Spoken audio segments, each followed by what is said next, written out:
Pois bem, galera, é um prazerzaço estar ao lado de vocês mais uma vez para, a partir de agora, estudarmos as cláusulas excludentes da culpabilidade.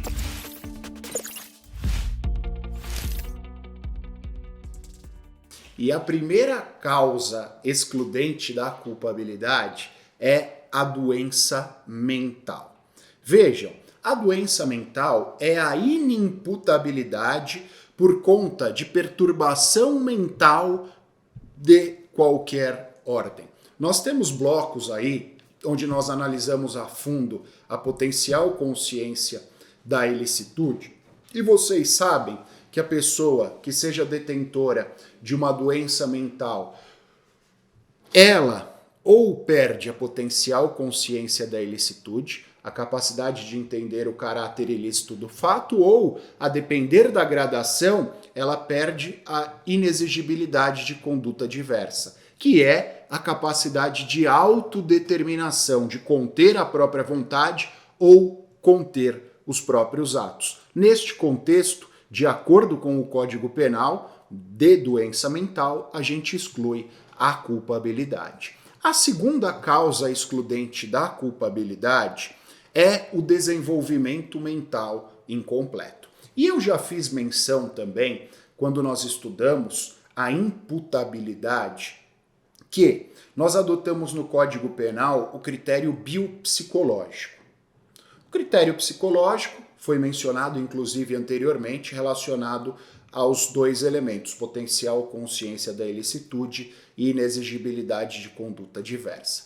No que diz respeito ao critério biológico, nós fazemos uma remissão ao ECA, ao Estatuto da Criança e do Adolescente, Lei 8.069 de 90, porque nós entendemos no Código Penal brasileiro, na própria Constituição e no ECA, que aqueles que são menores de 18 anos não são responsabilizados penalmente. Faço aqui também, quando faço menção a esta circunstância, uma remissão ao tempo do crime que foi estudado por nós em blocos anteriores, por conta da teoria da atividade. Então, se ele tinha 17 anos, 364 dias, não é considerado maior. No dia em que ele faz aniversário, teoria da atividade, ele já é considerado como tal.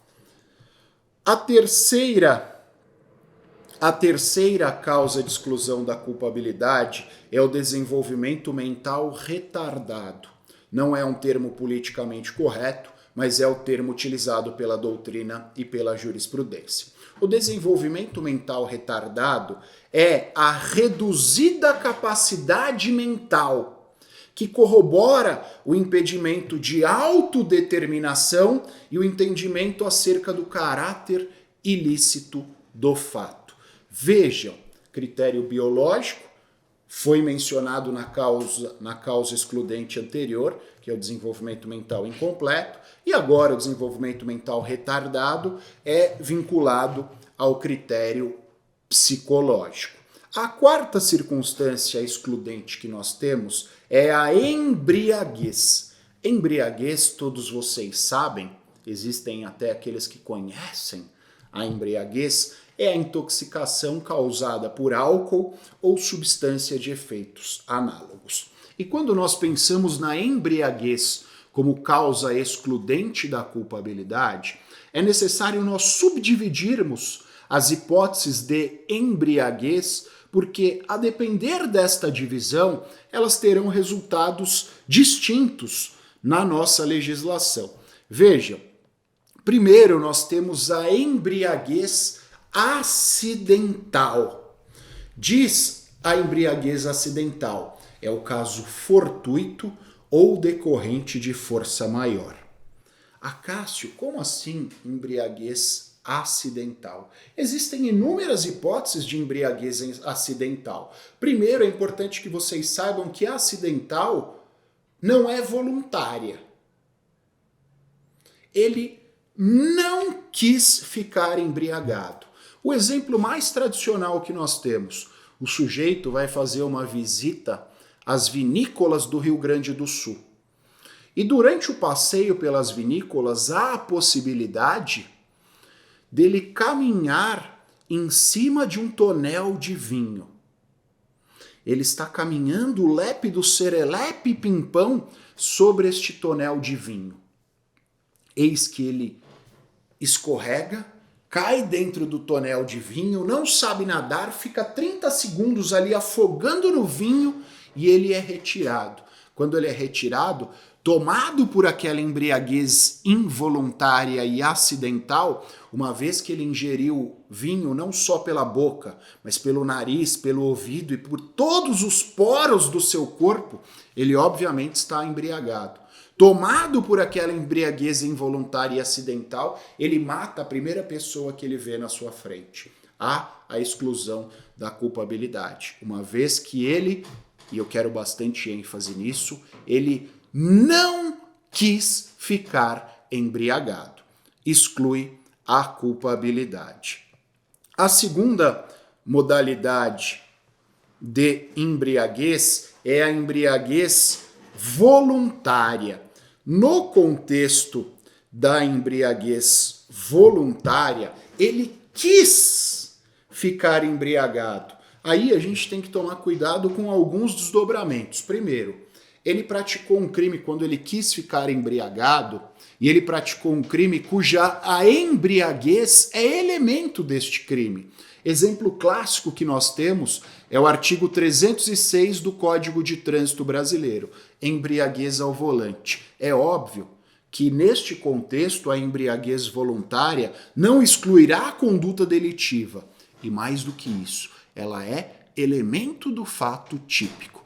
Em segundo lugar, a pessoa que fica embriagada, isso aqui é água, não é cachaça, mas eu, num ato involuntário, puxei a garrafinha, a pessoa que fica embriagada de forma a ficar encorajada ao cometimento do crime. O sujeito que quer matar alguém sabe que de cara limpa não o fará, vai lá e toma uma substanciazinha para que ele tenha coragem para a prática daquela conduta delitiva. Ela é voluntária, consequentemente, não exclui o cometimento do crime. E quando nós falamos sobre embriaguez, é importante a gente olhar para o artigo 28, inciso 2, e também para os parágrafos 1º e 2º do Código Penal, que serão postos na tela em 3, 2, 1. Diz o 28, inciso 2. A embriaguez, voluntária ou culposa, pelo álcool ou substância de efeitos análogos. Diz o parágrafo 1º, que é o mais importante quando nós falamos sobre embriaguez. É isento de pena o agente que, por embriaguez completa, proveniente de caso fortuito ou força maior, era, ao tempo da ação ou da omissão, inteiramente incapaz de entender o caráter ilícito do fato, ou de determinar-se de acordo com esse entendimento. Ou seja, quando a embriaguez é involuntária e é completa, a gente exclui indiscutivelmente a culpabilidade. Tanto que o parágrafo 1º compara ou equipara esta hipótese à ausência da potencial consciência da ilicitude ou da inexigibilidade de conduta diversa.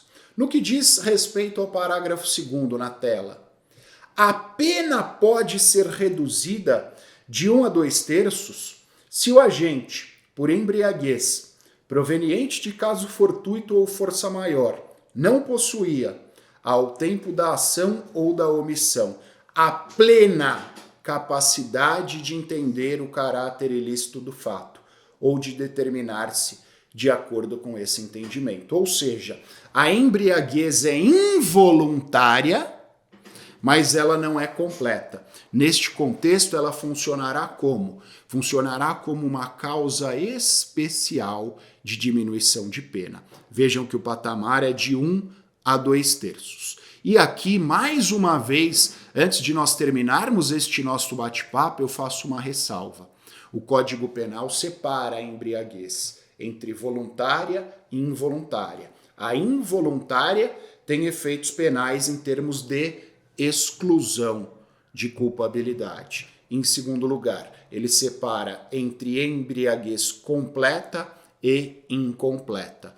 Quando ela é completa e involuntária, indiscutivelmente há a exclusão da culpabilidade. Contudo, quando ela é involuntária, porém ela é incompleta, nós estamos diante de uma causa especial de diminuição de pena.